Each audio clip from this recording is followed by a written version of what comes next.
Buenos días.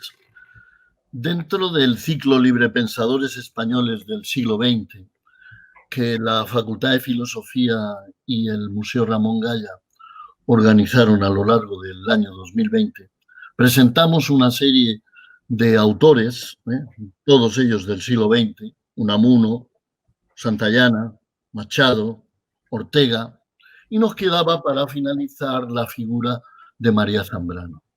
Debido al COVID-19 y al confinamiento, pues se tuvo que suspender aquella conferencia. Tanto el Museo Ramón Gaya como la Facultad de Filosofía, Universidad de Murcia, en mi persona, yo soy el profesor Jorge Novella, coordinador de este ciclo y profesor de Historia del Pensamiento Español en la Universidad de Murcia, pues pensamos que sería una buena cuestión dar esta conferencia y presentarla en la Noche de los Museos el sábado 14 de noviembre del 2020. Para hablar de María Zambrano habíamos pensado en uno de sus máximos especialistas, como es el profesor Rogelio Blanco Martínez. El profesor Rogelio Blanco Martínez tiene una larguísima trayectoria y una formación como doctor en pedagogía, licenciado en antropología y ciencias del hombre, así como en filosofía y letras, y diplomado en sociología política, lo cual le da, como verán ustedes, una amplia formación que nos ofrece una mirada profunda e interesante acerca de la cuestión que se trate. También fue, del año 2004 a finales del 2011, director general del libro, archivos y bibliotecas. Es profesor en diferentes másteres y presidente de la Asociación Colegial de Escritores de España.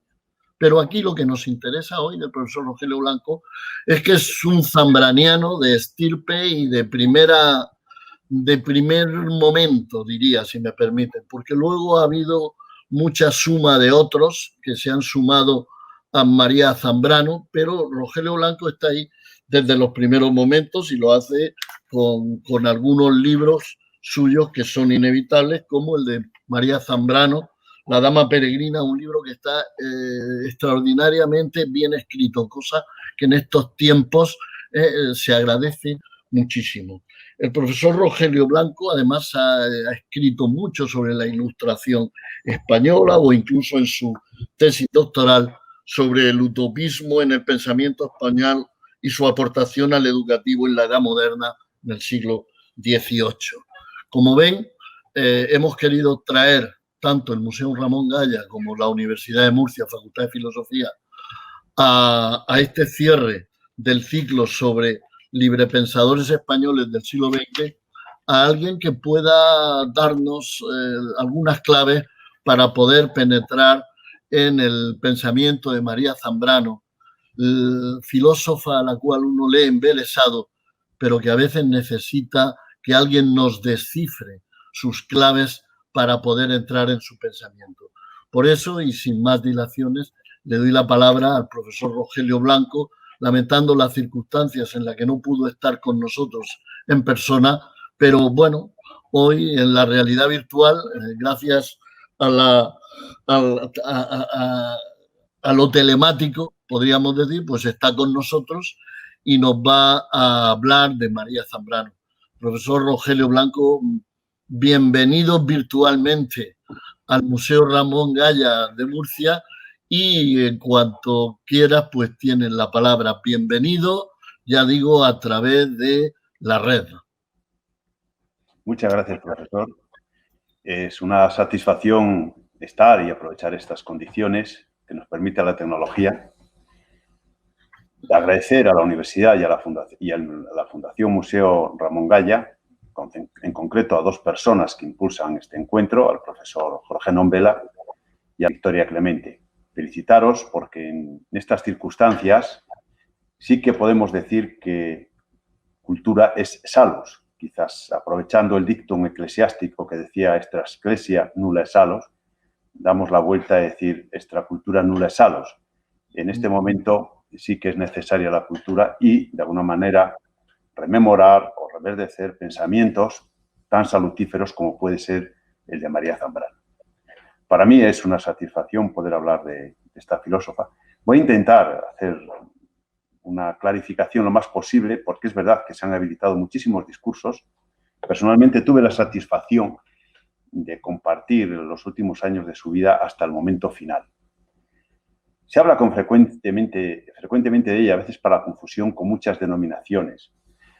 Se suele denominar como la dama errante, yo incluso en ese libro, la dama peregrina. Otros títulos son señora de la palabra, la gran dama del exilio, pero yo quisiera reverdecer o añadir uno más, filósofa de la esperanza.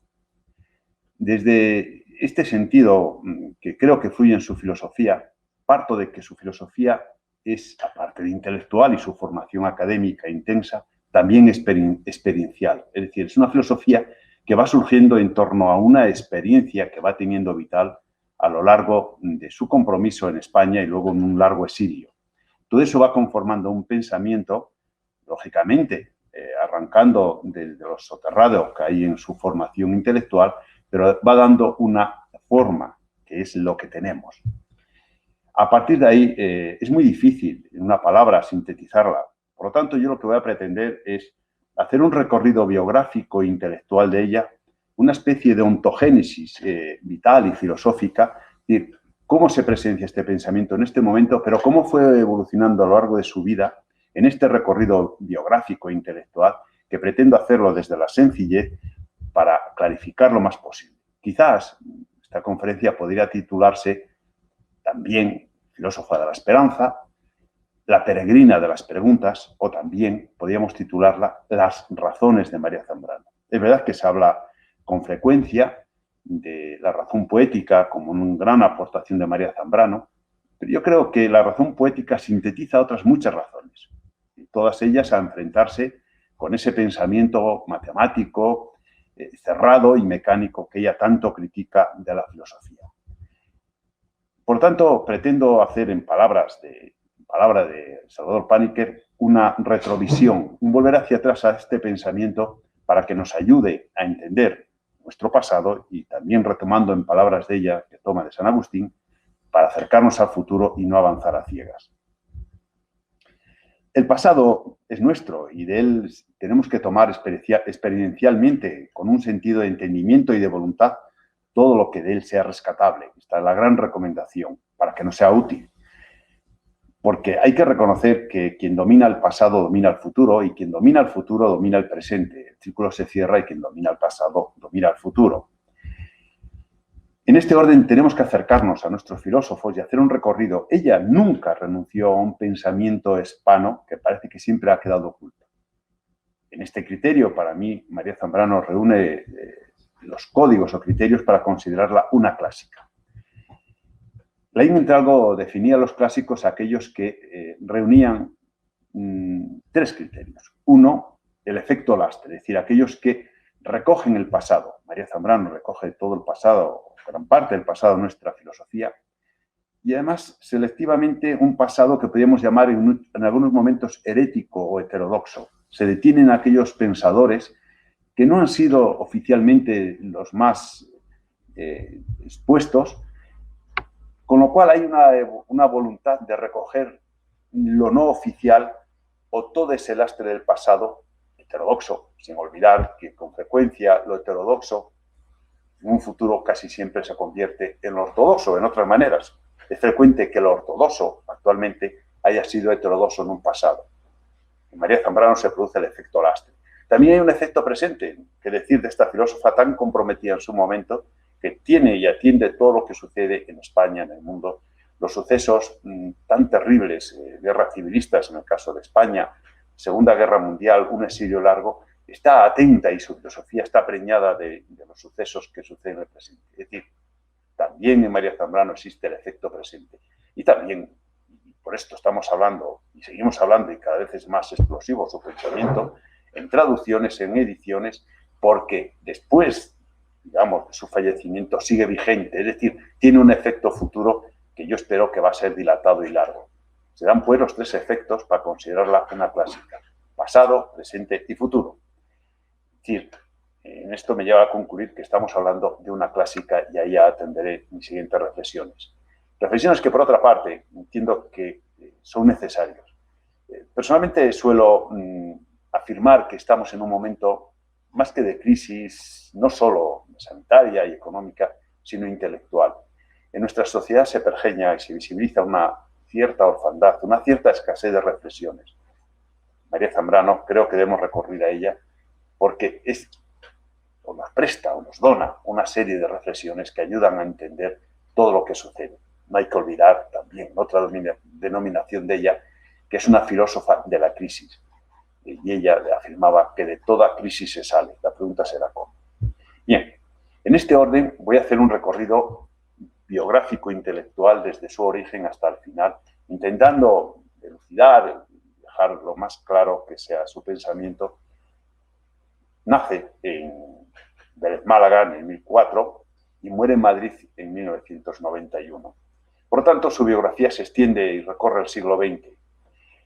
Y en este recorrido va incorporando, como decía antes, los sucesos más relevantes, pero además en ellos, en ciertas dosis, participa y sufre.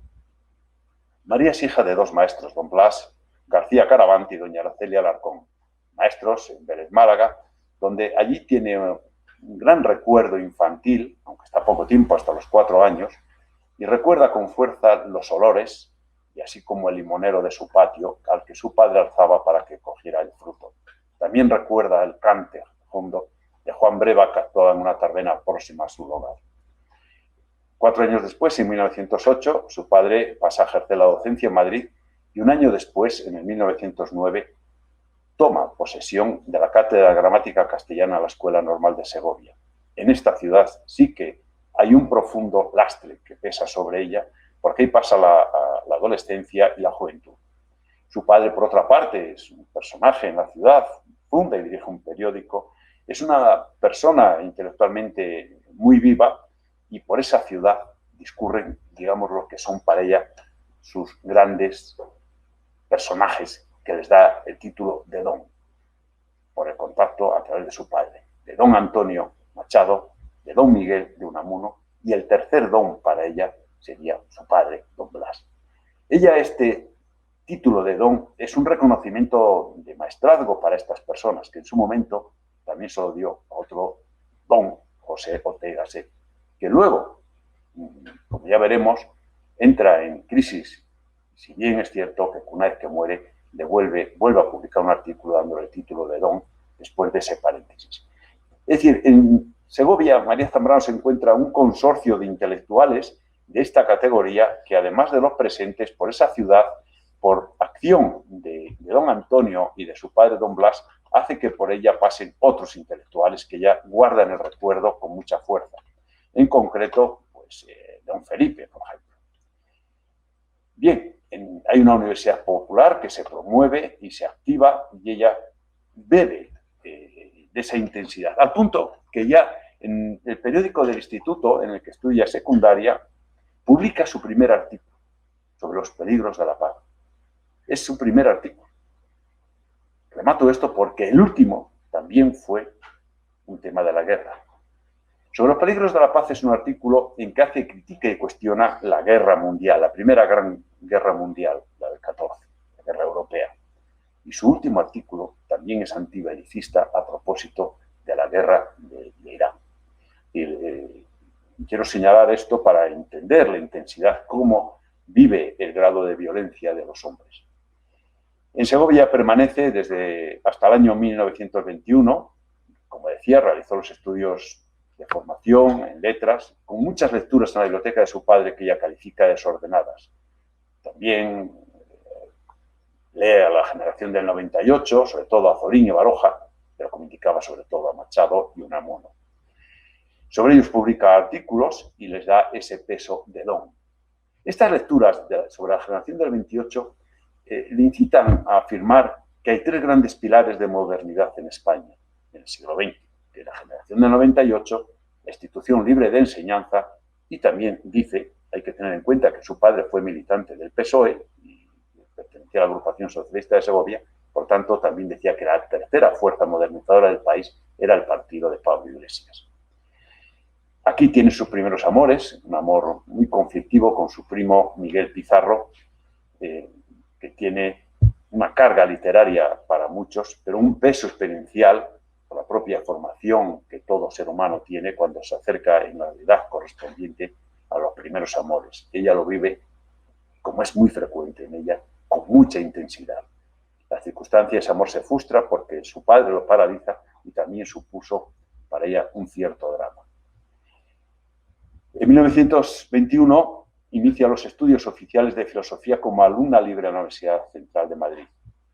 Posteriormente, la familia se traslada a esta ciudad y asiste a las clases de Zubiri, García Morente, de Besteiro, de Cossío y también, como se ha indicado, José de Gasset.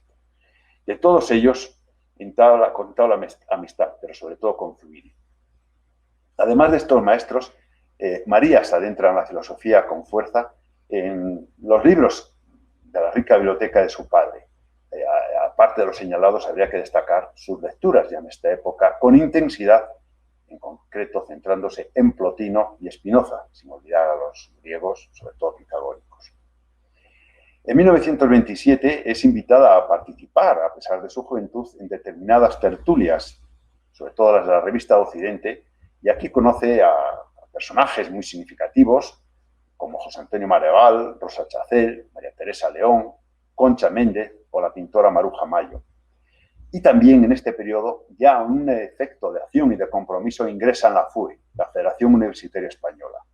Hay que decir que esta federación se manifiesta muy fuertemente contra la dictadura de Primo de Rivera. Durante este periodo también se acerca con intensidad a la lectura de Munier, del que recibe la necesidad del compromiso ético-político de todo intelectual.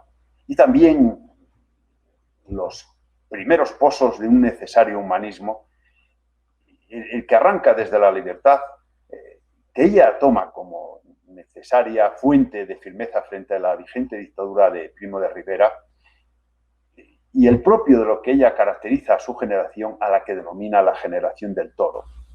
Es la denominación que da a su generación, una visión profética, entendiendo que el toro es el animal que va al sacrificio. Esta generación del toro, la suya, fueron al sacrificio de la guerra civil, que muchos sufrieron con la muerte y otros con el exilio, como fue su caso. Durante el año 1928, además de participar en la FUE, colabora en periódicos madrileños como El Liberal o La Libertad y también en el segoviano Manantial. Y aquí realiza o mantiene encuentros con lo que ella llama patres mayores. Patres mayores, los intelectuales de más peso, a pesar de su juventud, tiene un reconocimiento y trato con los patres mayores que en aquel momento consideraba a Valle Inclán, a Pérez de Ayala, a Marañón o el mismísimo Azaña.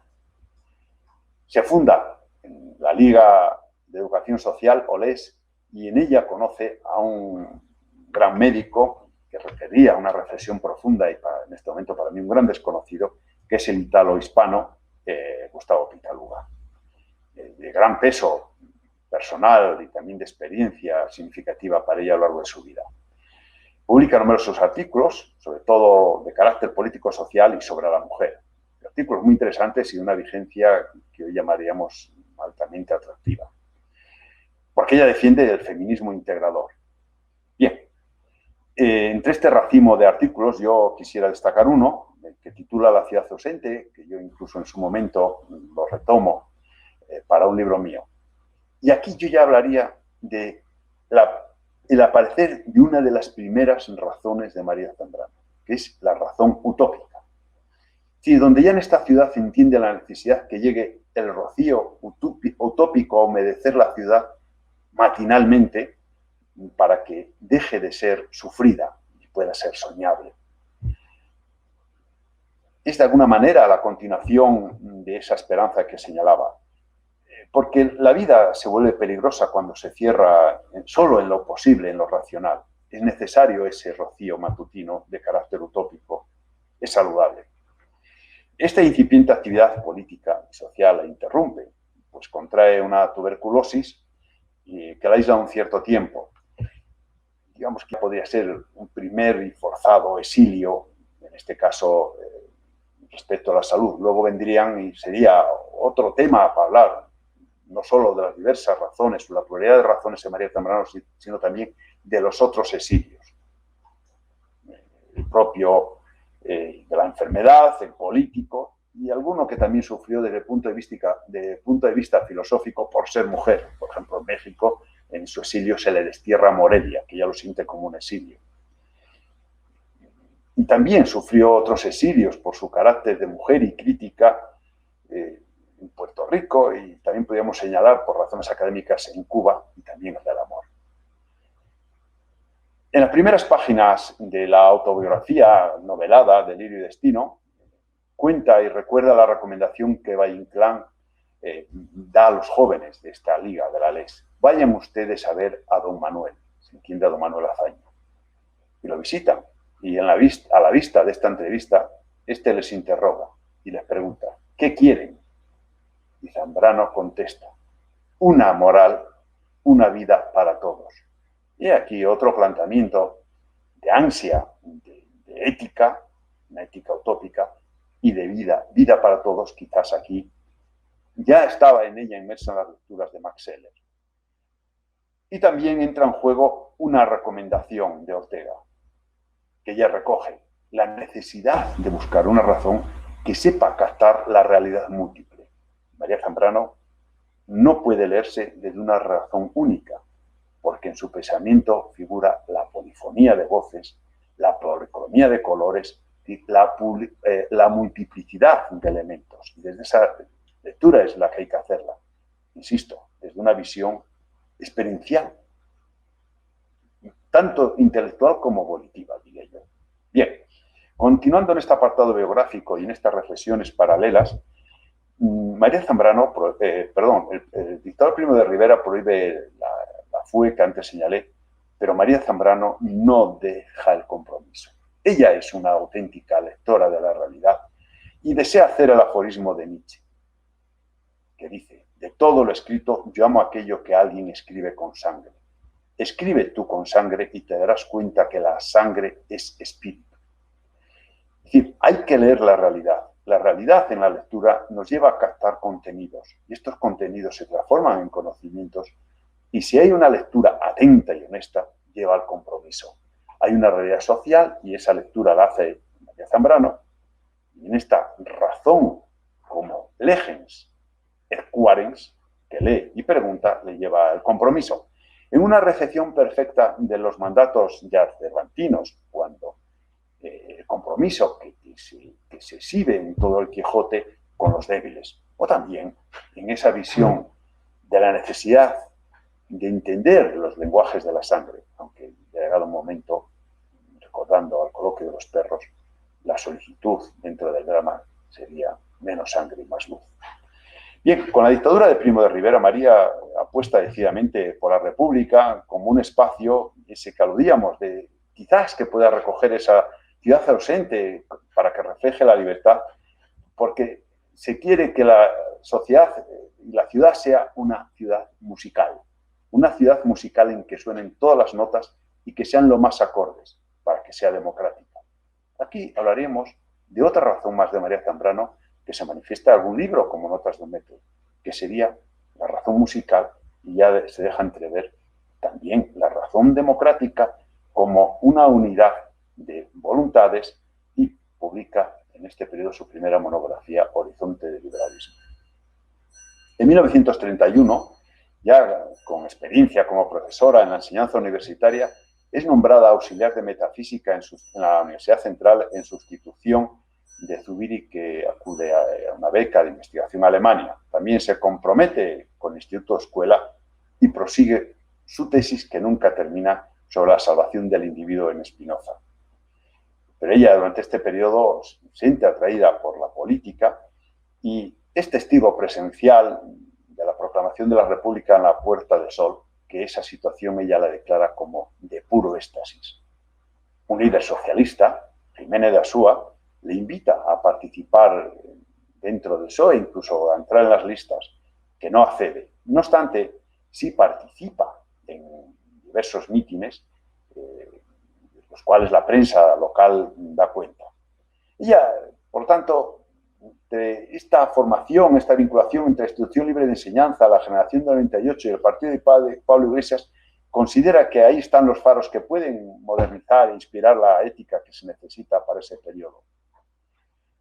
Si hay que destacar un meeting, fue el que dio en el Ateneo de Valladolid, que por otra parte personalmente me lo recordaba con cierto drama porque sufre un desfallecimiento. Ante este desfallecimiento, un médico eminente y marido de su hermana Araceli, que también, hay que decir, este médico llamado Carlos Díez, se exilia en la URSS y llegó a ejercer de médico de Stalin, luego tuvo que huir del dictador soviético a Venezuela. Bien, este médico le diagnostica una tuberculosis. Otro exilio, otra vez más. Bien.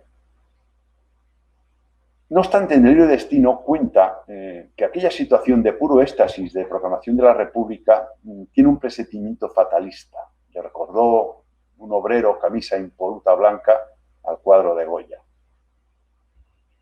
Zubiri, como comentaba, parte a Alemania, María le sustituye, y ahí en la Universidad Complutense, a pesar de tener una salud delicada, participa activamente en la cátedra de Ortega, quien invita a los jóvenes a que creen un partido, a los jóvenes intelectuales. Ella firma, que le traería graves consecuencias, un manifiesto del Frente Español, en siglas FE. Subrayo esta firma o esta decisión de Frente Español, que luego serán las siglas de Falange Española. Hubo un intento de acercamiento del hijo del dictador, de José Antonio Primo de Rivera, que luego retomó las siglas, y este partido, como ella dice, se cargó de tendencias poco democráticas y lo borró.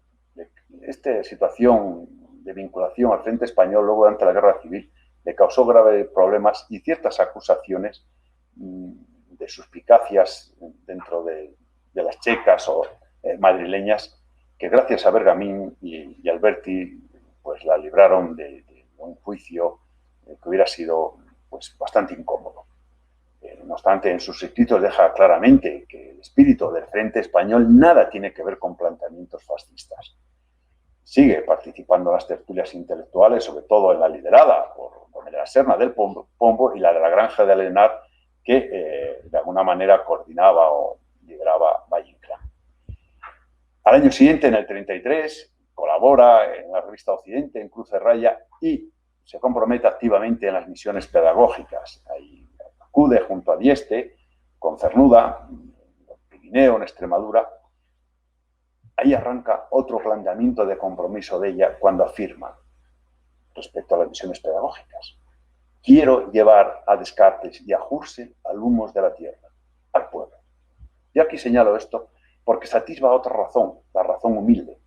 Humus significa tierra, la razón que mira hacia abajo, hacia la tierra, como la espiga cargada de riqueza, que se dobla, es mirando hacia la tierra. Esa razón humilde también estará presente en ella, es decir, intentar degranar el gran pensamiento y acercarlo al pueblo, humildemente.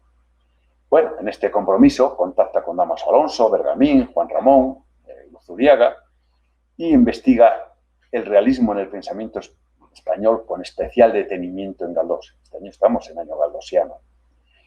Que según dice Leonés, Ricardo Goyón, María fue la precursora en señalar determinadas características propias galdosianas.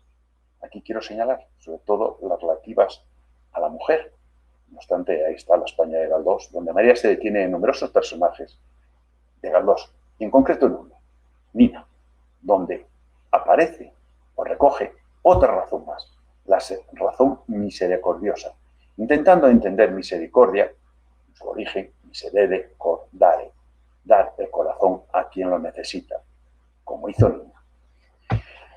Este apasionamiento, yo diría, fraseológico de estas razones de María, la razón humilde y la razón comprometida, se detiene levemente tras el triunfo electoral de las derechas a finales del 33.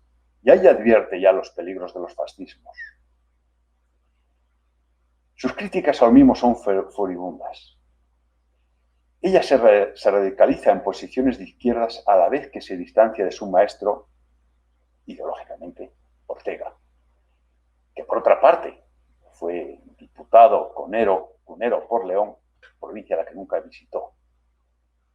Aquí ya empieza a manifestarse políticamente la tendencia, diríamos, tangencial de Ortega, al igual que haría Unamuno, Marañón y Pérez de Ayala.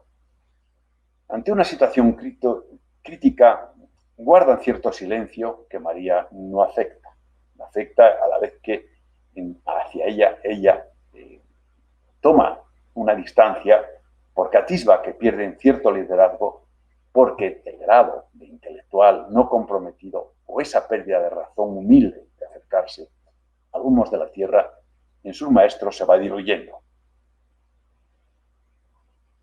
Pero hay un reconocimiento a la vez de alguien perteneciente al grupo de los Patre Mayores que sí mantiene esa intensidad y para ella será un refuerzo intelectual al que acuda constantemente. Me refiero a la figura y al pensamiento de Antonio Machado. El poeta andaluz tomará presencia viva en María Zambrano y sobre todo de él toma el concepto de pueblo como cibes, no solo como moradores. El cibes es quien participa activamente, el morador es una posición más vegetativa. Ese pueblo como cibes, como ciudadano, es el que va tomando del pensamiento a través de las reflexiones de Juan de Mairena y de don Antonio Machado y a la vez se va alejando fuertemente de Ortega y Gasset. Hay que recordar que cuando Antonio Machado fallece, el último Mairena, el Mairena póstumo, se lo dedica a su padre. Es decir, que él toma, por lo tanto, muy en cuenta sus pensares y sus sentires y estarán presentes en su obra de continuo.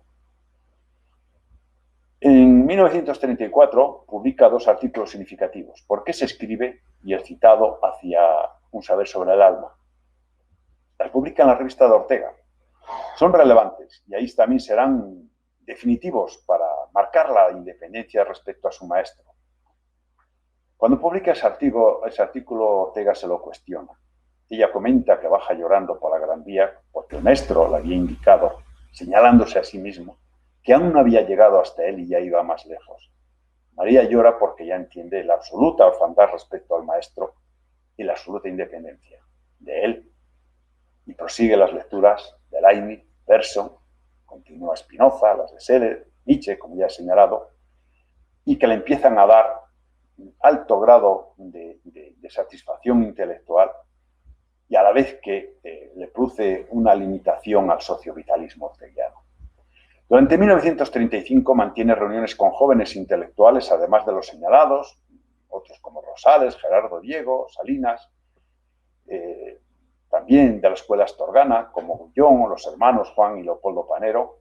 Es un año en que podríamos decir que la filósofa beleña dedica gran tiempo al esfuerzo a la lectura de obras filosóficas y continúa sobre todo con Spinoza.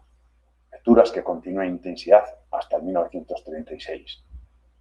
En el 36, cuando estalla la Revolución Militar, el 18 de julio, se adhiere al manifiesto de la Alianza de Intelectuales para la Defensa de la Cultura, junto a Cernuda, Dieste, Alto Laguirre, Bergamín, Juan Chabás y su marido, Alfonso Rodríguez Aldave, un historiador con el que se casaría en el mes de septiembre del mismo año y con él se iría a la Embajada de Chile.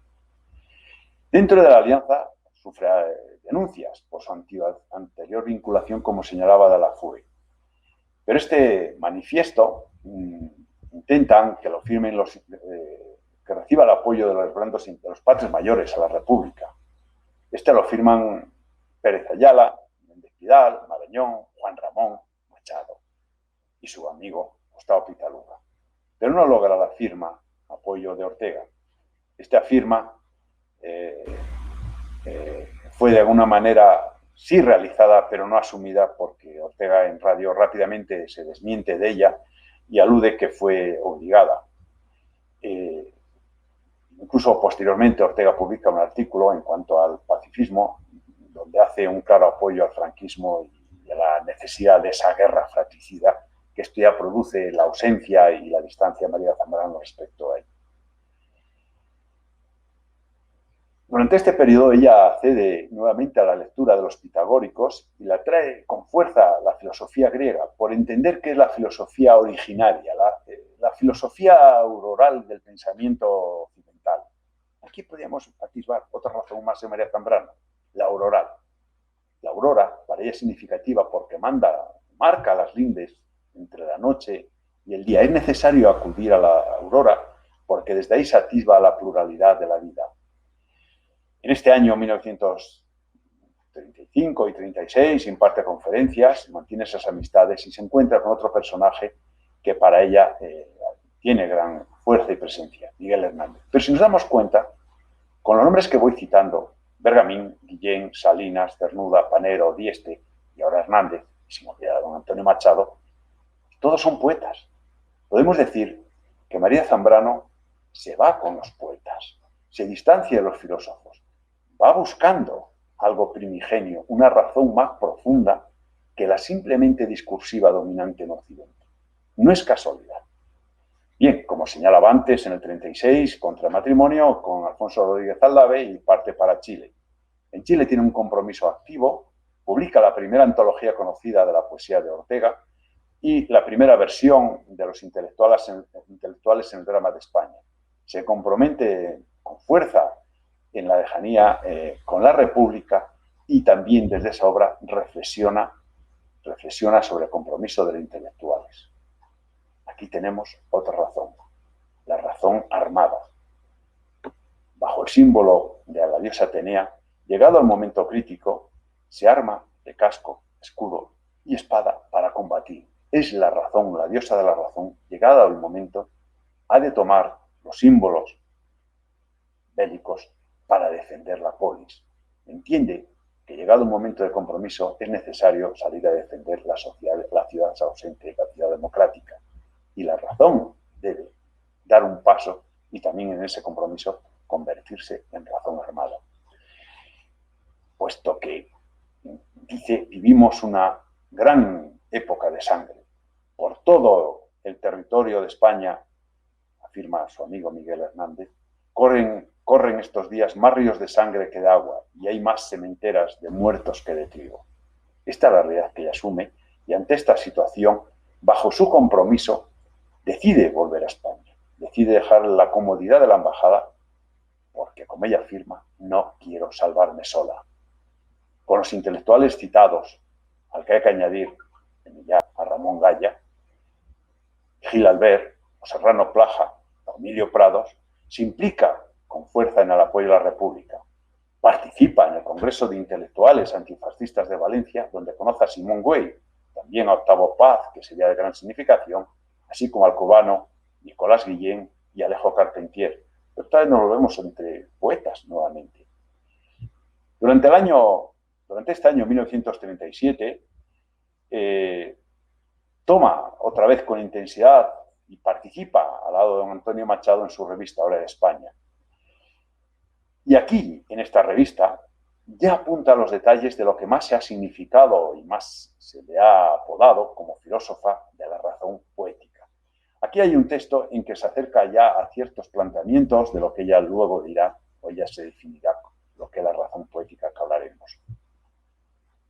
En el año 38 se traslada con sus padres y su hermana a Barcelona.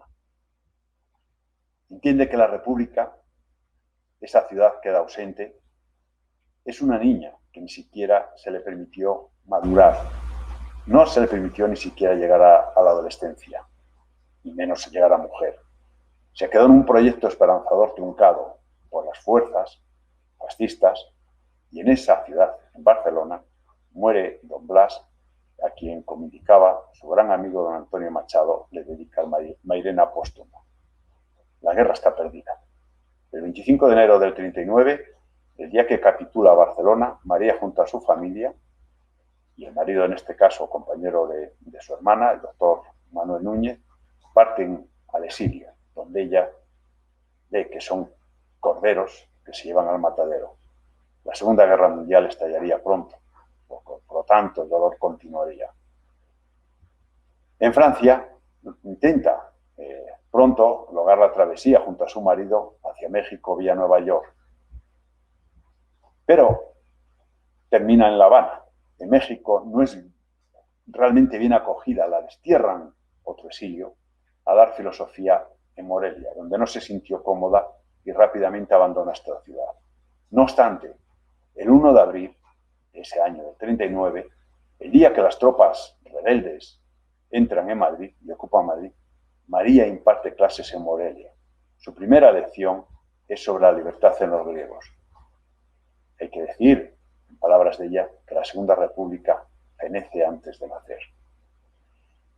En México publica Pensamiento y poesía en la vida española, que es la primera obra de carácter del realismo propenso a lo corpóreo y a lo cotidiano, en la que intenta decir que no se necesita un género sistematizador al modelo anglo-germánico de la razón o la razón sistemática racional para llegar a la gran reflexión filosófica, y que en España sí ha contado con numerosos eruditos y pensadores de filosofía. Se le critica que ha carecido o contribuido en los últimos siglos con escasos filósofos, menos aún con filósofas. Esta escasez de filósofos la atribuye María al carácter realista español, ajeno a las especulaciones idealistas anglogermánicas y francesas que tanta presencia han manifestado en Europa. La filósofa, además del tópico referido al realismo español, añade razones materiales más propensas a lo corpóreo y a lo concreto, a lo cotidiano y material. Zambrano vincula a la tradición, el lastre del pasado, claro, del pensamiento español, al que no solo no renuncia, sino que critica a quienes tratan de borrar esa memoria. Ella se siente vinculada a la tradición filosófica hispana con fuerza. Porque, claro, entiende que la memoria tiene un problema. No es el olvido, sino la negación. Porque el olvido puede ser hasta creativo, pero la negación es la búsqueda necrófila de negar todo un pasado que ahí está, ahí existe como rizoma. Para María Zambrano, España es metafísica. Podríamos hablar aquí de otra razón más. La razón metafísica entendía en sentido original, no ir de formas extraterrestres a buscarlo, sino adentrarse, como planteaba Aristóteles, más adentro de la física. Este poder participativo del verbo ser es el que ella intenta, el tojón como elemento activo para buscar el adentramiento mayor en la física. Esa sería la metafísica. Y para ese adentramiento hay que recurrir a la forma primigenia, a la fórmula de la aletheia. La filosofía, más bien una forma de conocimiento propio de los dioses que los hombres tratan de retomar, aunque sea nominalmente. Ella reclama la aletheia, más propia de la búsqueda de la verdad de los hombres. En la valoración del realismo español, Zambrano también cuestiona, por lo tanto, la sagrada razón racional de las sistematizaciones eurocéntricas, matemáticas, que son propensas a cargarse de intelectualismo, a veces se quedan en una visión de la realidad inmovilizadora. Es decir, suele ser una actitud propia de eruditos que renuncian a lo más originario, a lo primigenio de la filosofía, que es a la pregunta, a la dimensión de Homo Quaerens Legens. Aquí tenemos otra razón, la razón integradora, interrogadora, la razón de la pregunta. Es el origen de la filosofía, esa intensidad por buscar lo primigenio. Porque el hombre filogenéticamente ha necesitado ir descargándose de las cadenas instintivas para lograr la ontogenia, solo del sapiens sapiens. Ha de dar un paso y para ello debe observar desde la perplejidad, desde la pregunta, desde esa dimensión interrogadora de Quaerens. Pregunto, luego existo. No es suficiente. No es suficiente el dicto. Leibniz da un paso más. Pregunto, luego existimos. Y en el caso del maestro Unamuno, uno siguiente a continuación. Preguntamos, luego existimos. Pero tenemos la pluralización, que es lo que se pide en esa dimensión de la pregunta interrogadora. Vuelvo a recordar la frase de María Zambrano. Nadie se salva solo. Pero la realidad no solo se ofrece estática, de ahí que su observación debe conllevar una proyección histórica. Tiene que ser ontofilogenética, presenciarse desde un pasado, desde esa retrovisión que veíamos. Por tanto, la filosofía de María Zambrano debe cargarse de esa dinamis que se aproxima inquietante a la realidad, que se explicita diacrónica y sincrónica. En esta lectura atenta a la realidad, una lectura metafísica debe encaminarse hacia las entrañas de la realidad, como atisbó Aristóteles en la metafísica. Aquí quizás estaremos hablando de otra razón más más en María Zambrano, yo denominaría la razón entrañable, la que se adentra hasta en los ínferos, en los intersticios de la realidad para descubrir el ser. Dice María Zambrano que la pura razón es la pura monotonía, que es necesario adentrarse con fuerza en la palabra, y quienes mejor cifran la fuerza de la palabra son los poetas, son los inventores, la poiesis de la palabra. Los primeros filósofos escribían formalmente poemas. El estatus que concede Zambrano a la poesía es harto tratado y conocido, y bien lo justifica en una de sus obras, Filosofía y Poesía. Y ella lo explica reconociendo el lugar que los poetas ocupan, que es lo próximo, lo cotidiano. Esa razón humilde que antes hablaba, la que se acerca al humus, a la tierra, a la vida en todas sus manifestaciones. Un espacio que alocadamente abandonaron los filósofos, porque con frecuencia se han envuelto en banderas, en el vórtice del huracán de la abstracción. De esta manera, Zambrano critica este extravío, puesto que con frecuencia muchos filósofos se han escondido tras los muros de la razón y se han diluido entre los lodazales de la hermenéutica o ejerciendo cierto historicismo o cierto criticismo, es decir, en la abstracción. Ya sabemos que Marx, esta actitud de la filosofía, la criticó con fuerza, pero no solo Karl Marx, en las famosas tesis. Ella lo hace desde otra dimensión, sin duda. Es decir, esa gravedad de perderse entre hermenéutica, historicismo, criticismo, en la abstracción, para perder ese sentido de la razón humilde. Entonces, para María Zambrano, ante esa, digamos, diluirse de los filósofos, cree que es los poetas los capacitados para rescatar lo originario, sin abandonar la tradición, y en este caso la tradición metafísica española. De ahí que la filósofa beleña señale que esta frase textual para mí es relevante, hace ya mucho tiempo que todo era metafísica en España. No se hace otra cosa apenas, tanto en el ensayo como en la novela.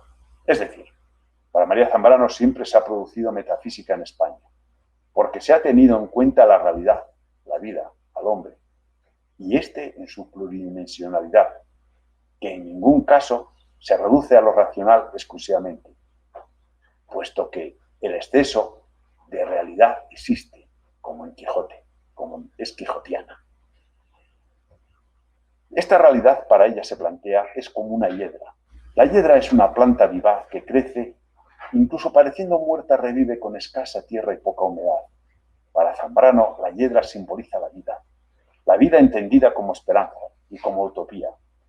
Y será recuperando viejas líneas de pensamientos cuasi fosilizados los que ella nos pone en patena, heterodoxos, distópicos, utópicos, la razón utópica que aludíamos, la razón heterodoxa. Por tanto, la posición de Zambrano trata de la recuperación del sentido originario de la metafísica frente al reduccionismo idealista que la ha dominado en el pensamiento europeo, sobre todo postcartesiano. Ya aludía, no vale el pienso, luego existo, sino pensamos, luego existimos. Kant lanzó el sapere aude, está bien, atreverse a pensar, pero quizás haya que invertir la frase, audere sappi, atrévete a saber. El modelo que Kant copia de Horacio, quizás haya que revertirlo. Atrévete a pensar. Piensa en atreverte. La filosofía, por lo tanto, vuelvo a reiterar, se perdió en los brazos de la abstracción y se convirtió la metafísica en una transrealidad extraterrena que en vez de viajar hacia las entrañas o entreentrañas de la metafísica, además realizando un viaje más de orden externo que interno, olvidó lo cotidiano, lo próximo, lo cercano, las razones y las pasiones, las cosas y los hombres. Fue necesario que advinieran los poetas para acercarnos otra vez a esa cotidianidad. Pues bien, volviendo al relato biográfico de la filósofa, en el primer año del exilio, en 1940, terminan en La Habana junto a su esposo.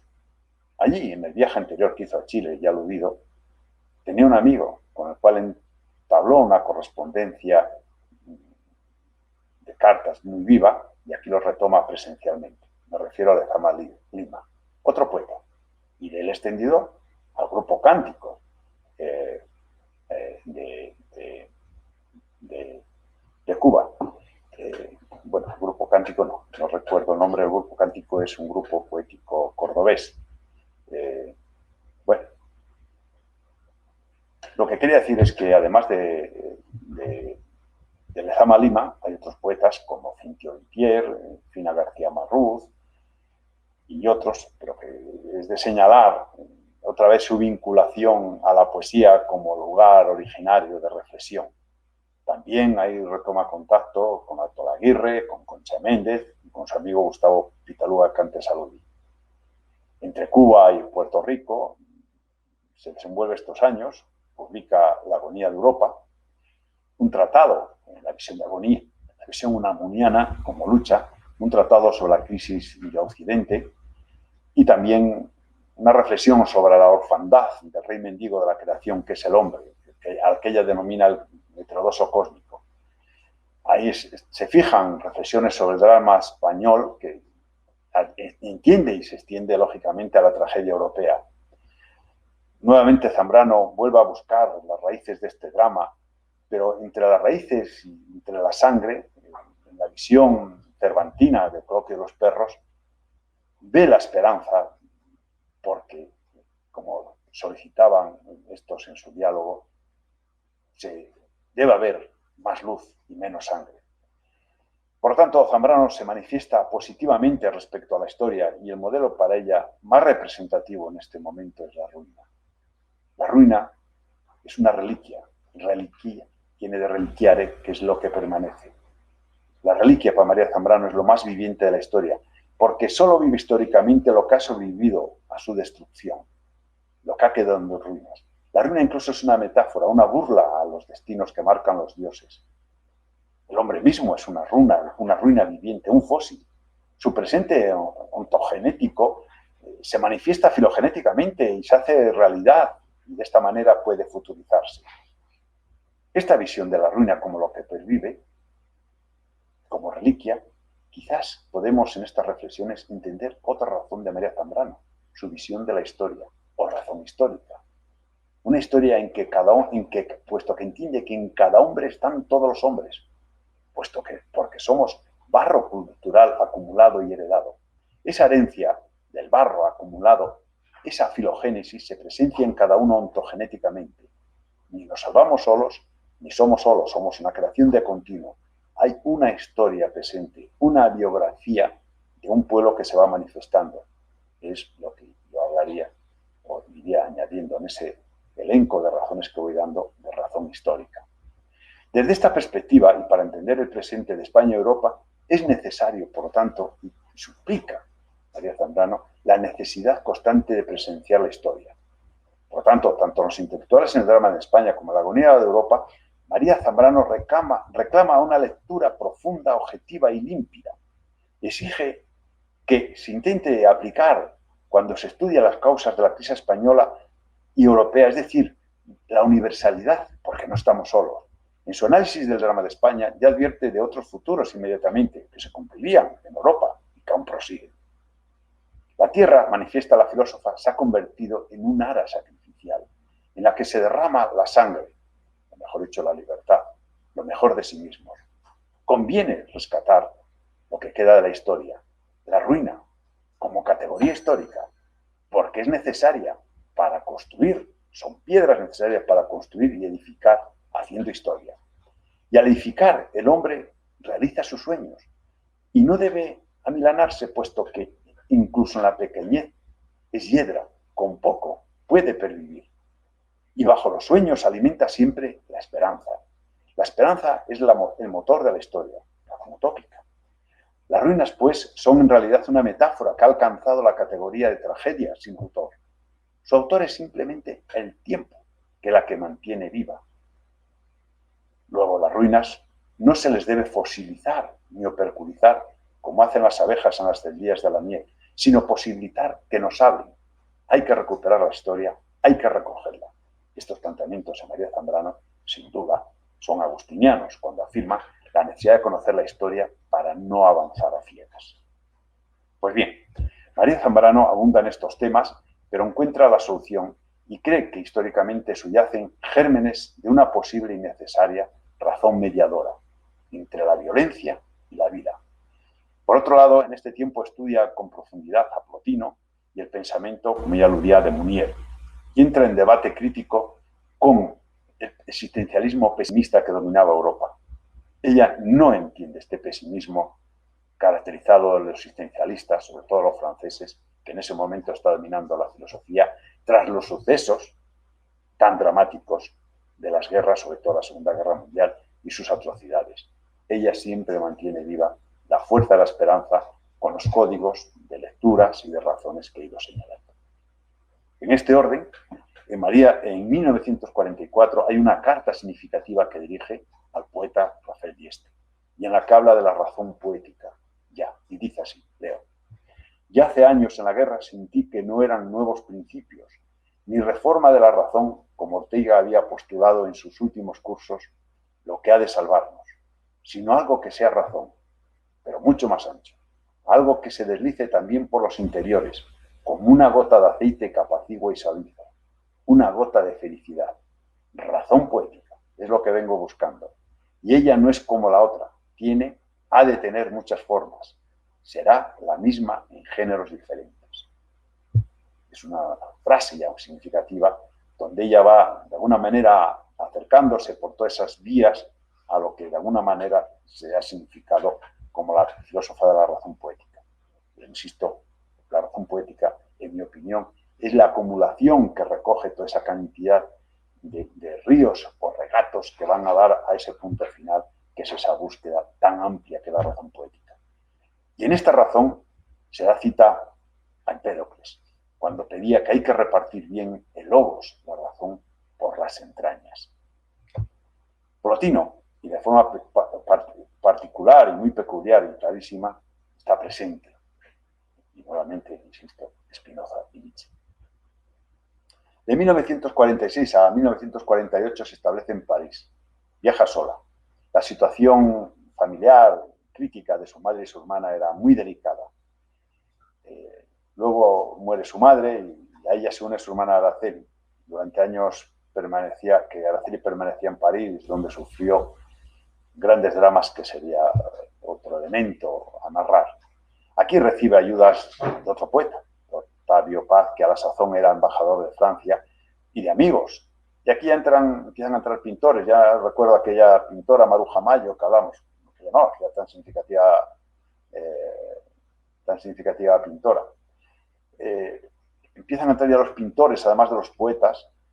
Bueno, aquí está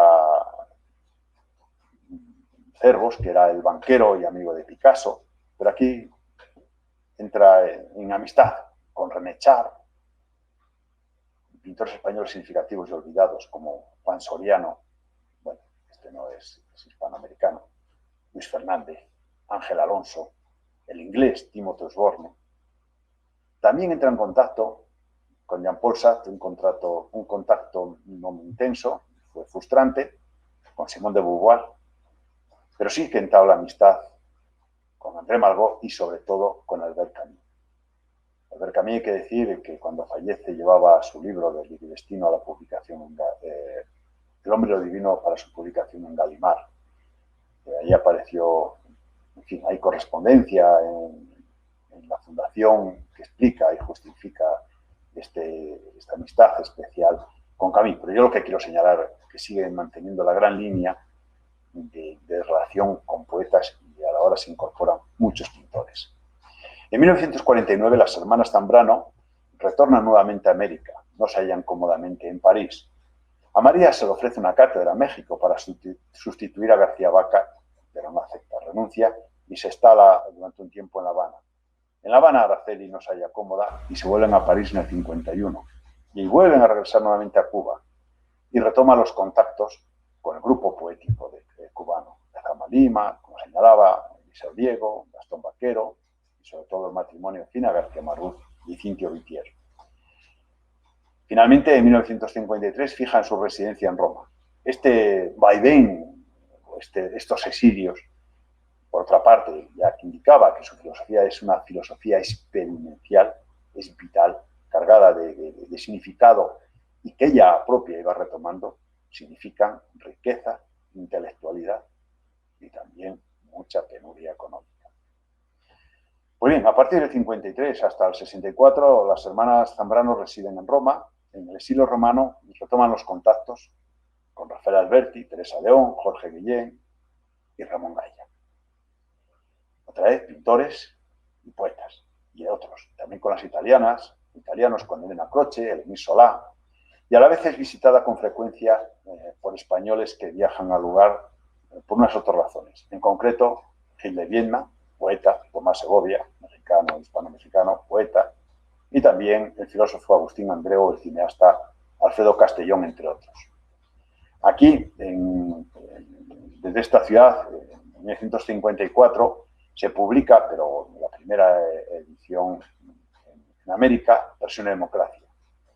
Esta es una obra esencial para explicar el pensamiento político de María Zambrano, donde aspira a encontrar una aurora que ayude a salir de tanta historia violenta y sacrificial, a lograr la ciudad ausente. Para ese viaje apuesta por la democracia como el régimen de esperanza capaz de renovarse y, por tanto, el régimen que permite superar toda crisis, y aparte que de toda crisis se sale, y de esta crisis de la ciudad sacrificial, la única manera es juntando voluntades, es decir, la democracia. Damos otra razón más, que será intensa en su obra y personalmente yo suelo significar que es la razón democrática. Ella dice que corresponde a la democracia, dice textualmente, un estado sumamente desarrollado de la conciencia, no solo política, sino humana en general.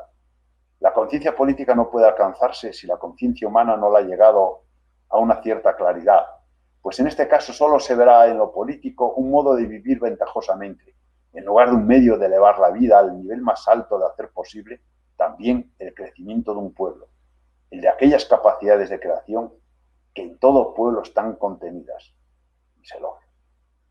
La democracia ha de ser creadora. El crear es privilegio del hombre, y el crear lleva consigo lo imprevisible. Mas hay que crear una vez que se creen las condiciones para que ésta aparezca. Es la razón creadora. Y entiende esta creación nunca, como los dioses, que es una forma violenta, ex nihilo. No, es una razón que tiene que partir del barro cultural que aludía, de toda la historia, de todos, como una acumulación de sentires y pensares para que la creación sea humana, sea viva. Nunca es nihilo, que es una forma violenta. En este orden, hay un texto de ella que no aparece en Versión de Democracia, sino que apareció en los archivos de Puerto Rico, un texto que ya se ha ido recogiendo. A mí personalmente me parece un texto intenso, breve, que se titula Pensando la democracia. Este texto lo recupera el profesor José Luis Avellán y hace años, como decía, en la Universidad de Río Piedras, donde ella afirma con rotundidad que la democracia no es un sistema, como falsamente se enseña, sino una forma de resistencia que va cambiando continuamente a lo largo de la historia. Porque la democracia es el régimen, dice, de la unidad, de la multiplicidad. Pues el orden democrático se logra tan solo con la participación de todos en cuanto persona, ya que la igualdad de todos los hombres, dogma fundamental de la fe democrática, es igualdad en tanto que personas humanas, no en cuanto que cualidades o caracteres. Porque igualdad no es uniformidad. La democracia es el régimen de la unidad en la multiplicidad. El requisito que, según Zambrano, es que se descubra la imagen de la persona a fin de construir la ciudad a su imagen y semejanza, no al revés. Es decir, no debe ser la razón geométrica o la razón aritmética o matemática la que debe diseñar la ciudad, sino aquella que lea en la persona y no al revés. Porque lo contrario, la utopía se convertiría en distopía. Y la utopía puede ser muy grave. Como decía Nandi, cuando los dioses quieren castigar a los hombres les mandan utopías. En este orden, ella alude que los grandes peligros de la democracia, en Versión de Democracia, son, quiero que nos valdría para hacer una lectura de lo que sucede, los excesos de ideología, la abundancia de demagogia y los nacionalismos o crisoledonismos, o las figuras filáucicas que solo buscan la materialidad. Pero volvería a repetir en palabras de ella 3. El exceso de ideología, la demagogia y los nacionalismos. Que añado, el nacionalismo, que ya lo dicen otros textos, es una forma de narcisismo. Y todo narcisismo es necrófilo.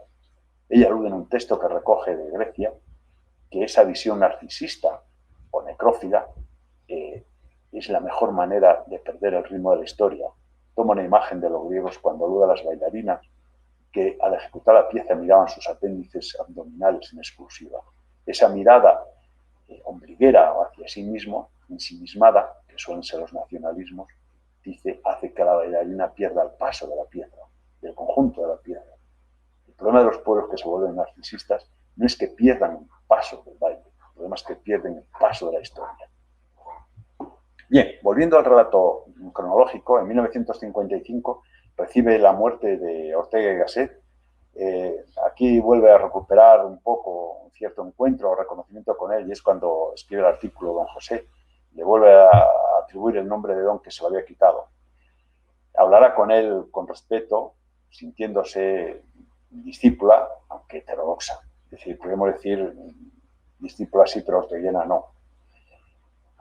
Y plantea la escritura de un libro que inicialmente tituló Filosofía y Cristianismo, que luego se convertiría posiblemente de los libros más significativos de la autora, en El hombre y lo divino. Y además se interesa por el tema de los sueños, por el tiempo y el pensar. Todas estas reflexiones darán paso a obras como Sueño Creador y Los sueños del tiempo, además de esa etapa romana, las obras que ya señalaba de Pasión y Democracia, una obra de teatro que es La tumba de Antígona. No obstante, ante esta capacidad creadora y de publicaciones, ha de decirse que la situación económica de las hermanas era catastrófica. Araceli estaba enferma, y hay que decir que esta persona tan significativa y tan querida para ella se convierte en una figura homónima de la novela de Elsa Morante. Bien, la filósofa andaluza desarrolla un pensamiento con viveza, posiblemente en esta obra, El hombre y lo divino. Es un ensayo de fenomenología que requiere diversas, o atiende a las diversas manifestaciones de lo sagrado en nuestra cultura occidental, como un poder dominador y violento que crea Esmilo. En segundo lugar, como imagen y símbolos. Y en tercer lugar, las imágenes se transfieren en ideas y nace la filosofía que rápido aspira a desasirse de lo sagrado. En cuarto lugar, para Zambrano, la presencia de un Dios misericordioso y compasivo, como es el cristiano. Para terminar, en quinto lugar, con la reducción de lo sagrado a la nada, donde surgen los enmascaramientos, la negatividad de lo divino. Aquí es donde está, en esta obra aparece, cada día, en mi opinión, esa Dios misericordioso o la razón misericordiosa, entendiendo en ese sentido etimológico miserere dare cor. También la compasiva, entendida en sentido etimológico compasio, como ya lo veía, muy presente, ya lo vio en la España de Galdós, en la obra de Galdós, sobre todo a través de la figura de Nina. Todos los escritos de Zambrano, del 53 al 65, se configuran en una multiplicidad de temas y singulares visiones. Es una continuada y coherente forma renovada de una reflexión sobre la conciencia, la constitución del individuo y la persona, y los ya casi místicos vuelos que van adquiriendo el pensar de María Zambrano. Así, en Persona y Democracia, La tumba de Antígona establece una peculiar relación entre la historia trágica, otra razón, la razón trágica, la realmente con frecuencia y persistente existiendo en la historia del hombre, y la posibilidad de buscar una historia ética, que es para ella el único punto de fuga salvador del persistente exilio en que habita la tierra del ser humano, de que hay que salvarse y hay que salir. Lo decisivo, dice ella, de nuestra época es sin duda la conciencia histórica, desde la cual el hombre asiste a esa dimensión irrenunciable de su ser, que es la historia. Y ahonda Zambrano, la historia la debemos construir y protagonizar todos, pues hasta ahora, dice, la historia la hacían solamente unos pocos y los demás la padecían. Y es la dinámica que hay que romper. La historia la tenemos que hacer todos. Zambrano en otro texto añade, el hombre va naciendo en la historia en lugar de haber nacido una vez. Es la filogenia que señalaba. La teleología, el destino del neonato, es ser persona. Dice, el hombre es una criatura sin par cuyo ser verdaderamente está fijado a la fortuna. en la vía de hacerse, infiere, envía. Existe un trabajo aún más inexorable que el de ganarse el pan, escribe. Es el trabajo de ganarse el ser a través de la vida, de la historia. Por tanto, tenemos esta visión filogenética de este ser envía, que es un proyecto inconcluso, es un ser de necesidades, así se concibe por María Zambrano. Es el mendigo, el rey mendigo de la creación, que solo da cumplimiento más allá de logros materiales a través de ese proyecto histórico y necesario y revelador, que es el que constantemente reitera en Persona y Democracia, insistiendo que solo esta capacidad de realizarse y de completarse solo se logra en un espacio, la sociedad, y bajo una luz, la luz de una aurora, que es la democracia, y en la ciudad ausente. Este modo de vida, frase de ella dice, es el trato con los demás lo que define el carácter social de un ser que necesita vincularse. Esta idea la repite en numerosas ocasiones y la reitera desde su primera publicación, monografía Horizonte de Liberalismo. Compartiendo el espacio y el tiempo, es decir, la historia con sus semejantes, con quien frecuencias el hombre no se reconoce, y también con las cosas con las que ella dice, el hombre usa y abusa, sobre los que pesa y pisa. El hombre con frecuencia es un protagonista actuante y paciente de una historia violenta, de una historia sacrificial que ella pide humanizar, la necesidad de humanizar una historia trágica, porque afirma que el que espera no desespera. Bien, desde esta frase y afirmación epigramática podemos decir que la filosofía zambraniana es experiencial, como lo decía varias veces, y radicalmente antropológica. Arranca del concepto de raíces del ser humano como criatura que tiene que cumplir su ser a través de la realidad, una criatura predestinada a la realidad, y así, desde su reflexión sobre la historia, anhela la llegada, el momento en el que pueda superar ese dintel tremendo de la historia sacrificial a la que propone una historia ética. De ahí que pretenda construir o hacer metahistoria. Dice, extraer de la realidad relativa la verdad subsistente, escriben los intelectuales en el drama de España. Porque el hombre, dice, Ortega decía que el hombre no tiene naturaleza, tiene historia. María no está de acuerdo. Igual que tampoco está de acuerdo Laín Entralgo. El hombre tiene naturaleza histórica.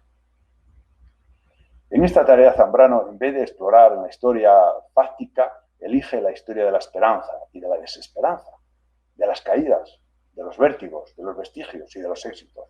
Y para llegar a su encuentro, esta historia, la razón racional, razonante, absoluta, eurocéntrica, no es la herramienta suficiente. Recuerda, pues, las alusiones que Aristóteles apuntaba en la Ética a Nicómaco, a propósito de la razón pasional y de la pasión razonante. Para adentrarse en el camino que conduce a los ínferos, no es suficiente la razón discursiva. El esplendor de los constructos de la razón arquitectónica ha generado ensueños de endiosamiento. Seréis como dioses, se nos dice. Grave engaño. La pura razón es la pura monotonía, añade Zambrano. El quietismo, la oficialización programática del discurrir cotidiano no se avienen a la tensión superadora con que el hombre se enfrenta a la realidad. Es más rico. La realidad en su totalidad es pluridimensional, es polimórfica, poliédrica. Su campo semántico es polifónico, luego no es racional. No se puede reducir aritméticamente a ningún número. No es sumativa, ni en las altas matemáticas de la historia que propugnaba Ortega, y cita a María Zambrano en Isla de Puerto Rico. La urgencia para superar la realidad insatisfactoria, y más con recursos que los solo racionales, como proponían en exclusiva los ilustrados, no significa para Zambrano que se olvide el pasado, no, aunque la proyección sea el futuro. La filósofa beleña recomienda tener en cuenta el pasado a pesar de que éste sea disparatado, harapiento, absurdo. Es parte de la historia de la humanidad. Esta referencia al pasado rememora la cita epigramática agustiniana. Quien no tiene memoria, no tiene esperanza. Escribe en otro texto, dice, hoy la sociedad se comporta más que nunca como un dios de sacrificio humano. que no se cansa de devorar al hombre y de él a lo que más propiamente le distingue de las demás criaturas. Libertad. Puede llamársele persona. Hay que decir que los ídolos, para vivir, necesitan sangre. Es decir, lo más valioso del ser humano, que es la libertad. Entonces, la filósofa pide que hay que pensar esa historia de sacrificio idolátrica, tratar de recuperar la primera ansiedad del ser humano, que es la libertad, como primer paso para dar el paso a superar la historia sacrificial y trágica en una historia ética, estética y poética. Y añadiría, y la poética, porque ésta se halla ensartada en la hiedra, con resistencia, que es la esperanza. Varias voces se ha aludido en diversas nominaciones, como vengo señalando, que da Zambrano a la razón. Se podía hacer un recuento de algunas. En 1956 publica Diótima de Mantinea, y tras varias nominaciones sobre la razón ya apuntadas, en los años previos a la Guerra Civil y después, ella buscaba una razón integradora. La situación de la Guerra Civil y el necesario compromiso intelectual la condujo y aludía a esa razón armada. En esta época alude a la razón misericordiosa, sobre todo en los textos sobre Galdós.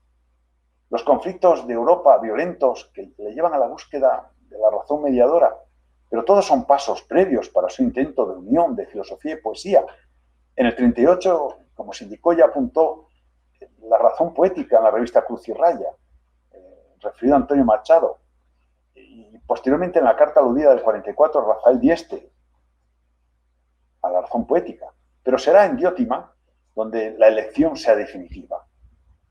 Y aquí escribe una elección que le conduce y nos enseña a otros ámbitos de la filosofía, los necesarios para lograr la pretendida ósmosis, para unar sentires y pensares, de modo que ayuda a superar tanta crisis y tanta tragedia. Además de esa, que la poética, además de esas, pues ya también las aludidas, que no hay que negar, la razón utópica y la razón, otra más que ya avanzo, después de esa unión con pintores, que requiere también una reflexión que sería la razón pictórica, que ya lo diré. En el año 64 las hermanas Zambrano son expulsadas de Roma. Provisionalmente se recluyen en una aldea del cura francés y pronto se trasladan a la pieza. En el año 72, el 20 de octubre, sucede otra desgracia para María. Fallece su hermano de una tromboflebitis. Viaja a Grecia, un viaje que le ayuda y le financia a su amigo Timothy Osborne, pintor. En el 74 al 78 regresa nuevamente a la Pies, donde ultima y publica la más conocida obra, Los claros del bosque, la más popular. De ahí saca un texto que pudiera marcar lo que yo llamaría el íter, o el camino filopoético de Zambrano, que es necesario reflejar. Es un texto breve y creo que profundo que he de leer. Hay que dormirse arriba en la luz. Hay que estar despierto abajo en la oscuridad intraterrestre, intracorporal, de los diversos cuerpos que el hombre terrestre habita, el de la Tierra, el del universo, el suyo propio. Allá en los profundos, en los ínferos, el corazón vela, se desvela, se reciende en sí mismo. Arriba, en la luz, el corazón se abandona, se entrega, se recoge, se aduerme, al fin ya sin pena. En la luz que acoge donde no se padece violencia alguna, pues que se ha llegado allí, a esa luz, sin forzar ninguna puerta y aún sin abrirla, sin haber atravesado dinteles de luz y de sombra, sin esfuerzo y sin protección. Para mí es una cita relevante que explica el conjunto del pensamiento de María Zambrano. Vuelvo a la biografía. En el año 1977 muere su amigo Lezama. La salud de María es crítica, sobre todo la visión. Las dificultades económicas abundan y abandona lo que ella domina, el convento de la Pies, y se traslada a Fermí-Voltaire, una aldeaíta francesa. Atiende a su primo Mariano y escribe una carta desesperante a otro pintor, a su amigo Edison Simons, pintor y poeta. Estoy incapaz de todo, de casi todo. Dice, necesito adentrarme en alguna secreta fuente de agua pura y vivificante, en silencio, con el pensamiento, eso sí, de los amigos que quiero hondamente. No me siento sola, Eddie. No estamos solos. Dadas las atenciones que requiere y a sugerencia de su primo Rafael, en el 80 se traslada a su último punto de exilio a Ginebra. Ahí mantiene visitas con numerosos españoles, le visitan sobre todo José Ángel Valente, José Miguel Ullán, su íntimo amigo, profesor en Ginebra, Joaquín Verdú, y mantiene viva correspondencia pues, con españoles, el filósofo y poeta Jesús Moreno, Fernando Savater y yo mismo. En el 84 la situación se consolidó con antes había recibido el premio Cervantes, pero en el 84 ya regresa a España con sus vaivenes y sus miedos, pero en fin, acude a volver a España, se le cuestiona que por qué vuelve y ella dice que no vuelve, dice que nunca se ha ido, es decir, siempre ha estado España en su pensamiento y en su cariño. Es decir, acepta el exilio como patria, pero nunca tuvo el sentido de perder tampoco la de origen que era de España. Y ese reconocimiento y esa situación en su ya edad provecta hace que en el 1984 el reconocimiento reciba el premio Cervantes, en el 1988 reciba el premio Cervantes de Literatura. En la recepción de este premio, las formalidades lo viví de cerca, le acarrearon muchas incomodidades. Ella no podía acudir a leer el discurso protocolario, incluso llegó a hacer dos diferentes, y posiblemente el más genuino, el más propio de ella fue el que no se leyó. Ella está en una situación física delicada, aunque la situación económica es cómoda. En Madrid es bien atendida y recibe numerosas amistades, pero bien, la situación física ya es en declive. Personalmente me tocó atender la publicación de sus libros, no fue dificultoso en las editoriales para que se atendieran. En fin, el reconocimiento nacional e internacional se alza. En 1990, como ya aludí al inicio, ante la amenazante guerra del Golfo, publica su último escrito, Los peligros de la paz. A propósito de la guerra del Golfo, no obstante, ella vuelve a confiar en el hombre como ser de necesidad y de esperanza, como necesidad de amarrarse al hilo de Ariadna para poder salir del laberinto y descifrar lo que sucede, para poder salvarse. ¿Cómo? Pues hay un texto de ella que es en la crisis de la cultura occidente que responde al extraterrestre que aparece ahí. Tenemos que crear, no solamente hacer, sino que crear. Es esa unión de lo genético no es suficiente, lo que se recibe biológicamente, hay que crear, es la cultura, es la razón creadora, una palabra. Porque ella dice, una cultura es la gran creación humana, la única especie que crea cultura, y a la gran condena, el ser humano está condenado a crear cultura, es un sistema de creencias y de ideas que responden a una esperanza. Y la cultura es tanto más alta y clara y perdurable cuanto la esperanza en ella depositada sea más honda y su expresión más clara. Le ha sido difícil al hombre acertar con su esperanza, descifrarla. El hombre apareció en la historia, es decir, en la tierra ya vestido, y lo que ha tenido que hacer es irse desnudando, ir adentrándose en sí mismo, dejar a su esperanza que se muestre.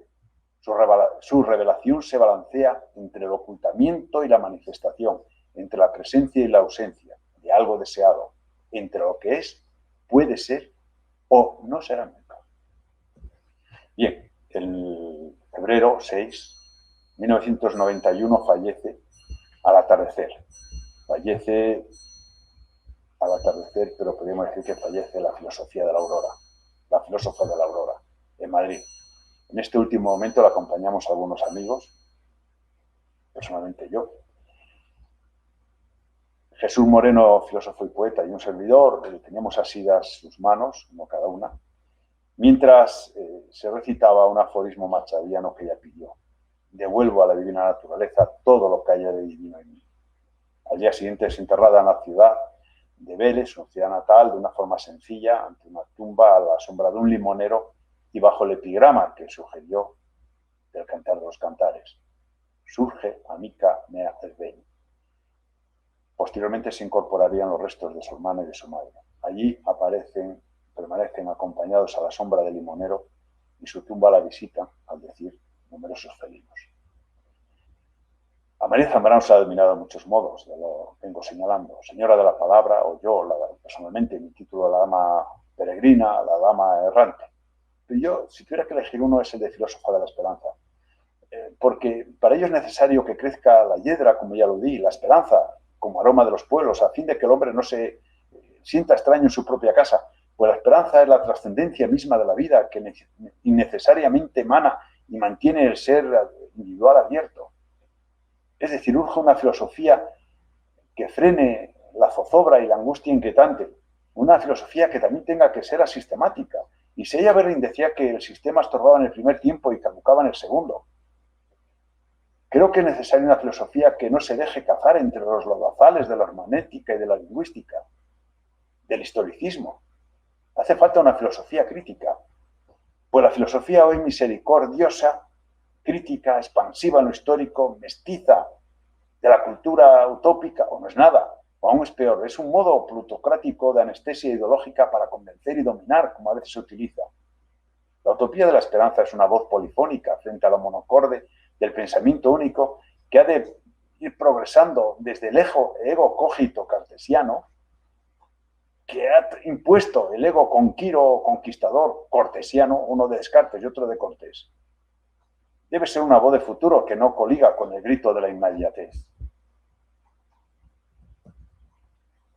María Zambrano, en el prólogo a la edición de Presión y Democracia, tiene unos textos rotundos sobre esta dimensión de la esperanza y manifiesta. Hay que esperar, sí, o más bien, no hay que desesperar de esto que pueda suceder en este planeta tan chiquito, en un espacio que se mide en años de luz, que se repita el fiat. Es decir, es lo que está solicitando incluso desde la primera obra, cuando dice, y en cuanto el mundo está en crisis, que es el último texto de Horizonte del Idealismo, el horizonte de la inteligencia otea aparece ennegrecido de inminentes peligros. Cuando la razón estéril se retira, reseca de luchas sin resultado, y la sensibilidad quebrada solo recoge el fragmento, el detalle, nos queda solo una vía de esperanza. El sentimiento, el amor, que repitiendo el milagro, vuela a crear el mundo.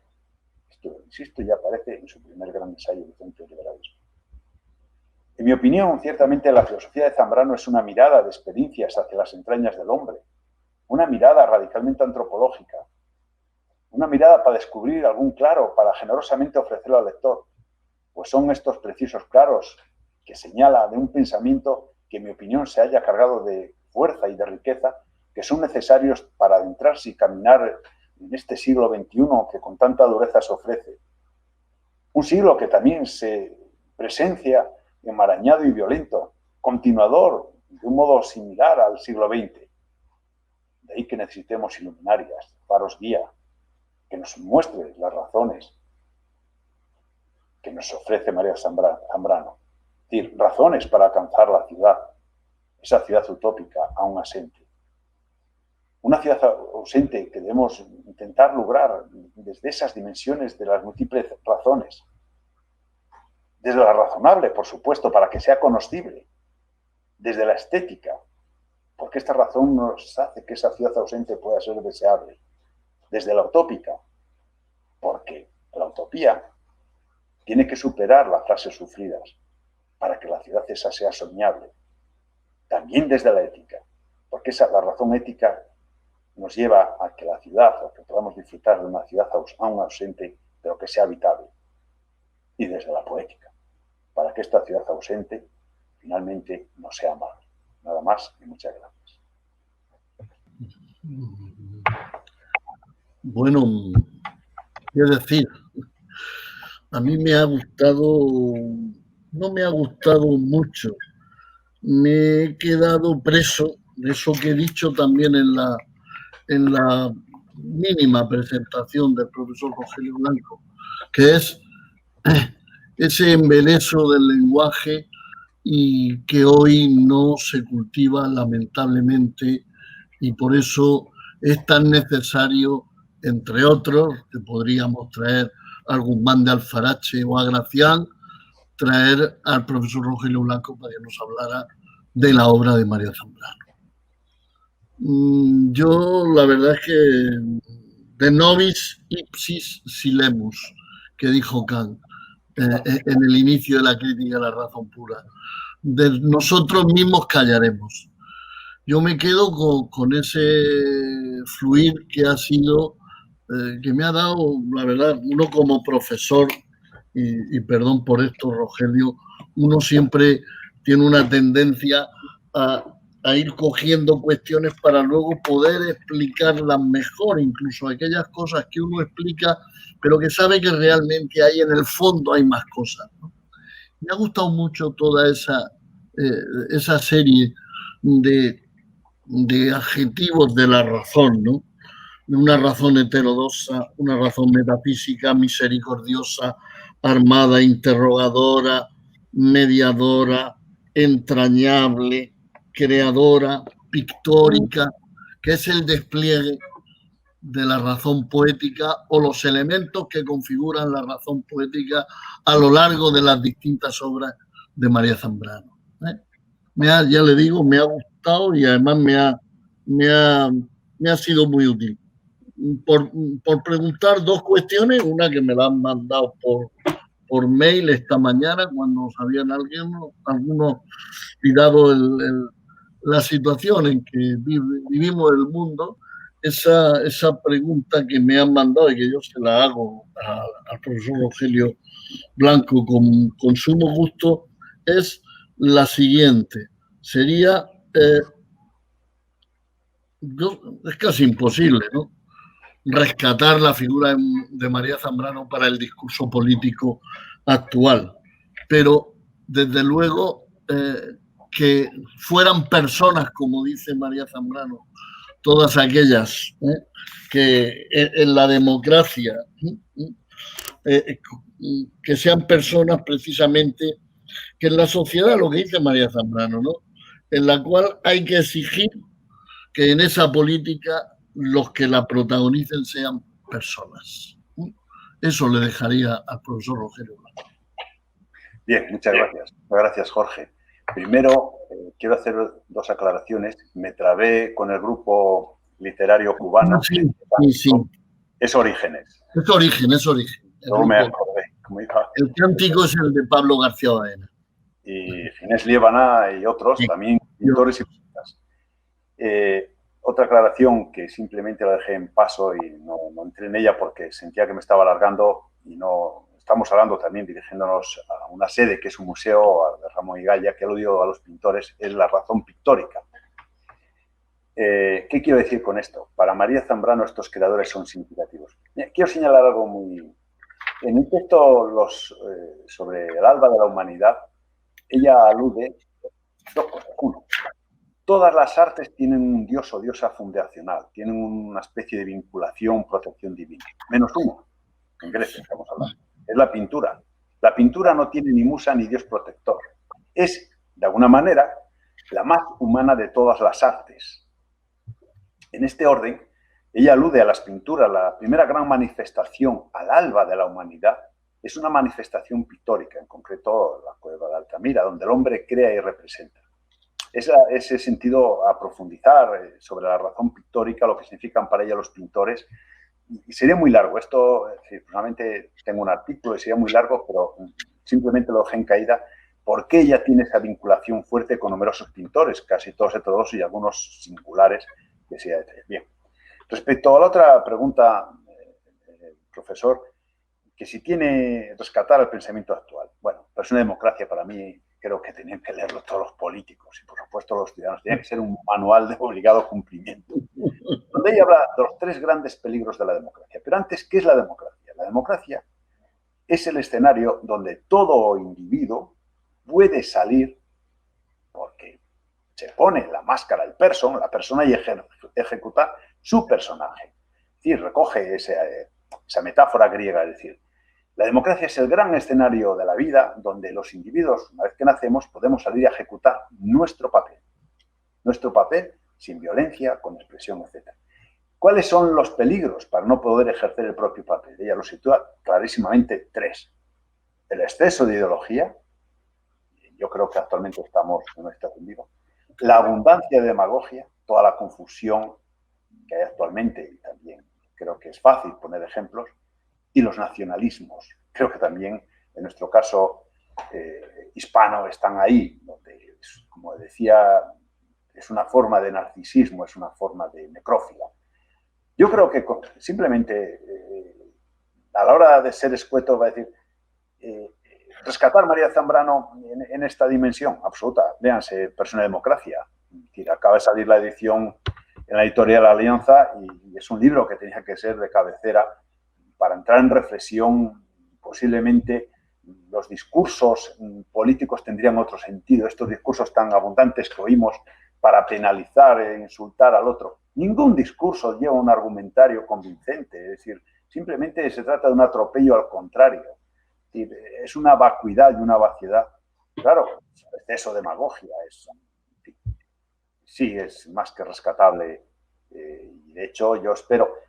Ella se comprometió. Cuando leía el texto pensando en la democracia, María Zambrano se comprometió vivamente en los casos que se pudo. Por ejemplo, la exposición de motivos de la Constitución de Puerto Rico que realizó el gobernador Muñoz Marín, está en el archivo un texto de ella que pone al final MZ con una caligrafía perfectamente identificable de María Zambrano, donde habla de dos figuras geométricas a la hora de explicar los modelos políticos. El círculo o la elipse. El círculo representa las dictaduras, es cerrado, absolutamente compacto. No afecta a la reforma. Toda reforma que llega a un círculo, a un modelo político de círculo, de entrega, lo único que produce es catástrofe. Es decir, simbolizados por las diversas formas de fascismo, sabemos cómo terminan, ¿no? Con catástrofes. El otro elemento es la elipse. La elipse es flexible, abierta, recoge voluntades, deja puerta de salida, de entrada. Bien, con estas dos figuras geométricas, si se tuvieran presente la elipse más en la política de capacidad de recoger, de recibir, posiblemente habría capacidad de convencimiento y de mejores empatías.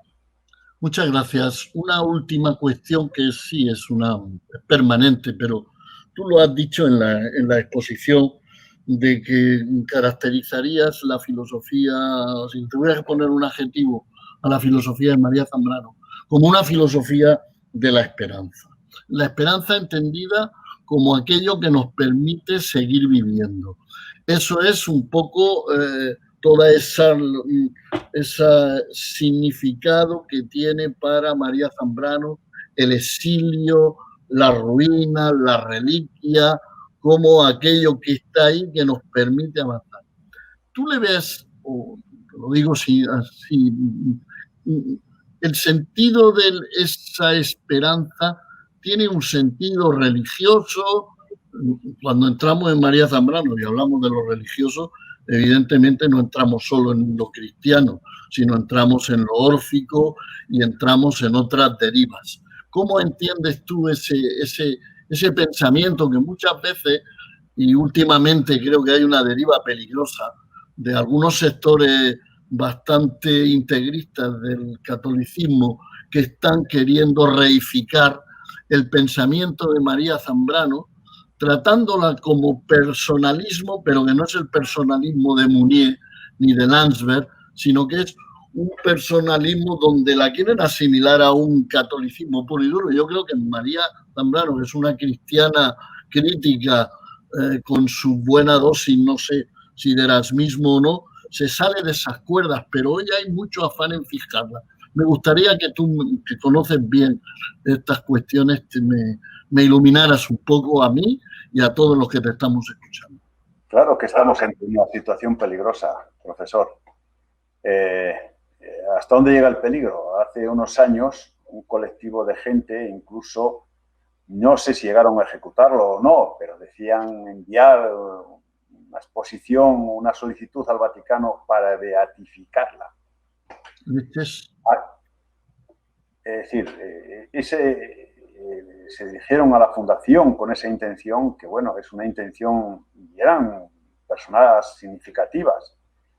Es cierto, más allá de este caso anecdótico y risible, que hay numerosos estudios vinculados a ciertos colectivos religiosos y algunos integristas que intentan apropiarse del pensamiento de María Zambrano pues, para de alguna manera manipularlo. Ella, si estuviera, vamos, se horrorizaría. María Zambrano, hay que volver a decir, sus fuentes son Plotino, es Machado, es Spinoza. Si hubiera que poner un adjetivo a su pensamiento, es el panteísmo. Sí. Que tiene las formalidades cristianas. Claro que las tiene porque ella una y otra vez incido, pertenece a la cultura cristiana que es occidental y de ella bebe. Y no renuncia a esa tradición. Ahora, de ahí a enmarcarla dentro de un modelo cristiano vaticano-romano es una barbaridad. Participa culturalmente del cristianismo con intensidad porque participa de toda la tradición. Pero si hubiera que ponerle un adjetivo, es esa dimensión espinociana, primero de Plotino. Es decir, cuando ella pide el ejaculatoria o el dictum o la frase devuelvo a la divina naturaleza lo que hay de divino en mí, aunque luego ella pidió que se le enterrase de blanco y con una misa del Espíritu Santo. Participa de la cultura cristiana, sin duda, pero con una dimensión, por supuesto, más que heterodoxa, o si queremos, más bien culturalista.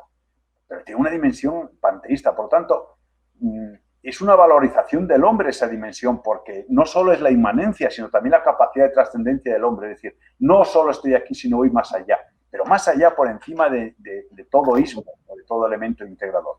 Por lo tanto, sí es peligrosísimo esa visión que se pretende hacer. El tema de la esperanza, bueno, es un tema que no solo es cristiano, es utópico. Claro. Entendida la utopía como el espacio deseable, es decir, como la necesidad, si queremos superar la ciudad sacrificada, la sociedad dominada, la sociedad del dolor, siempre tiene que habitar una esperanza para poder dar un paso más allá. Pero también, y aquí recuerdo la frase de Oscar Wilde, en un mapa mundi, y yo esto lo comentaba con ella, y ella fue la que me la enseñó esa frase, en un mapa mundi que no esté la ciudad de utopía, es un mapa mundi incompleto. Todos los barcos deben ir hacia esa ciudad. Eso sí, cuando lleguen al puerto no deben echar anclas y más bien izar velas e irse. Porque una vez que esa ciudad, utopía, se oficializa, vuelven otra vez los peligros. Es decir, el hombre tiene que estar en constante posición crítica y esa ciudad ausente es la ciudad deseable, pero no oficializada. Debe estar en capacidad crítica para superar todos los dinteles, es decir, en afán de interrogación, de lectura y de compromiso.